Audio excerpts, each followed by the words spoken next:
Corporate Greg. Okay. Yeah. Why is Aaron Nola is ERA so obese this season? Hey. I was surprised they went with him. They're going with a righty when they were going all left-handers against the Dodgers to kind of mitigate Shohei and have Max Muncy out of the lineup. Mm-hmm. And they're going with Nola, who has been pretty bad since he came off the IL in August. I don't get it. I think it's actually a very strange move for them. I guess because he was their best pitcher for a long time. Right, he was definitely prior to the injury. He was. I mean, last couple of years, you could make the case he was their best pitcher. Yep. So going to someone they trust. But I looked at his numbers this year. Like I just also wanted to kind of dig into it a little bit, and I looked at his regular season numbers and started 17 games this year, but gave up 99 hits and 65 runs. Look from the beginning of August to the end of September. It's not great. I know today I'm going to be playing on Prize Picks. I'm going to be playing Shohei for a home run because he's given up 18 of them this year. I should also find somebody to play for a walk as well because he's given up 28 walks so far this year. So I looked at those numbers also, George, and I thought, wow, Aaron Nola, like I think of the name and I go, oh, he's like their best guy. His career has been fantastic, yeah. But what do you guys think? Dodgers close this thing out tonight?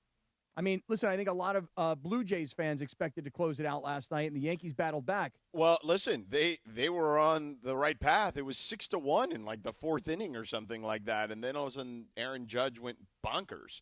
I mean, you just kind of never know. I mean, but the Yankees were coming home. The Dodgers are coming home with a 2-0 lead. It's a little different in that sense. That's right. I mean, the Yankees were in desperation mode, and they got to play in front of their home crowd last night.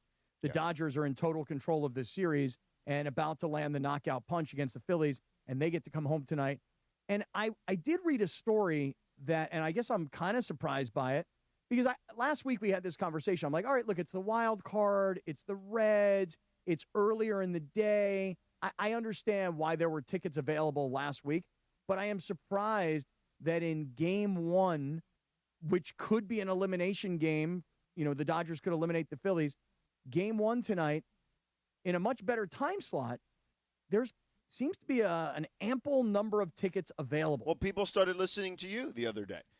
You say everybody listens. They're clearly listening because you were like, this team's expected to be at the very least in the National League Championship Series or the World Series, and, save your money. You can save it for when it's later. And now it's like, oh, they're up to nothing. It's good. They're going to wrap this thing up. I'm not going to waste my money. They've been listening to you, Cappy, unfortunately. So now there's going to be less of a Dodger crowd there potentially because because everyone listens to the show, you have taken the lead on this. They'll get there. They're supposed to go deep. They'll be there. Don't waste your money. And again, here we are. Well, I'm changing my tune, though. This is the next round.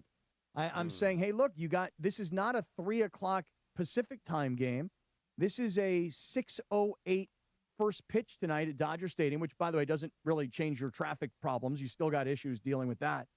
But this is an elimination game, and this may be the only game you see in this round.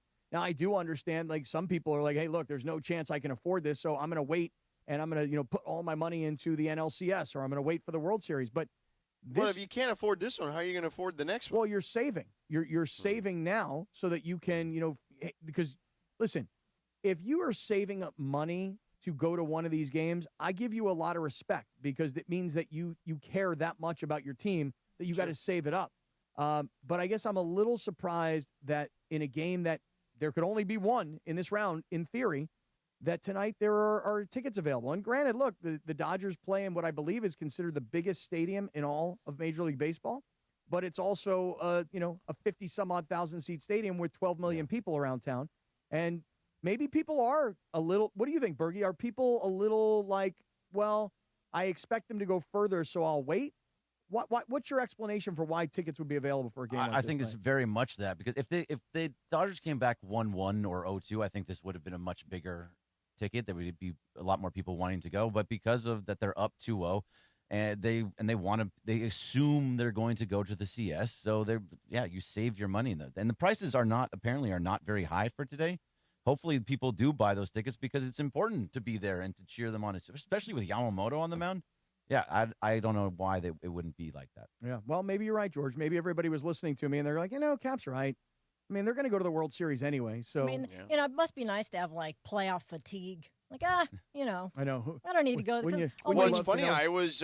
Look where I'm at today in Atlanta, and for decades that's been the case here, right? Like they've been notorious for not great crowds early in the postseason when they're in the postseason, but now they've had some more lean years recently because of injuries and stuff. But yeah, I mean, this is where I'm at right now. Happens all the time. I didn't expect that from Dodger fans ever, to be honest with you. It's kind of surprising. Can't count Philly out, obviously. No way. When you've got bats like Schwarber and you've got guys who are, amazing all-around players like Trey Turner, and you've still got a guy like Bryce Harper. I mean, look, those are the names that you really, really know. You cannot count Philadelphia out. And as much as I think Yamamoto is the better pitcher in this game, and I think that Yamamoto could have a really big game.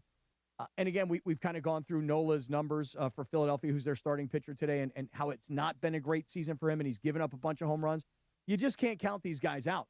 As much as I think the Dodgers wrap this thing up today, it is still baseball, and the likelihood of beating the same team 3 straight times when you've taken 2 in their house, I don't know. There's a part of me that thinks this maybe does get to game 4. Yeah, I mean, I wouldn't be surprised at all if it gets to game 4. Schwarber, by the way, in his last 3 playoff games is something like 0 for 19 and just can't get a hit. So he's going to break out eventually. It was just like Aaron Judge in the World Series last year. He wasn't playing very well, but he's too good of a hitter to not. And he had in game 5, he was starting to hit again.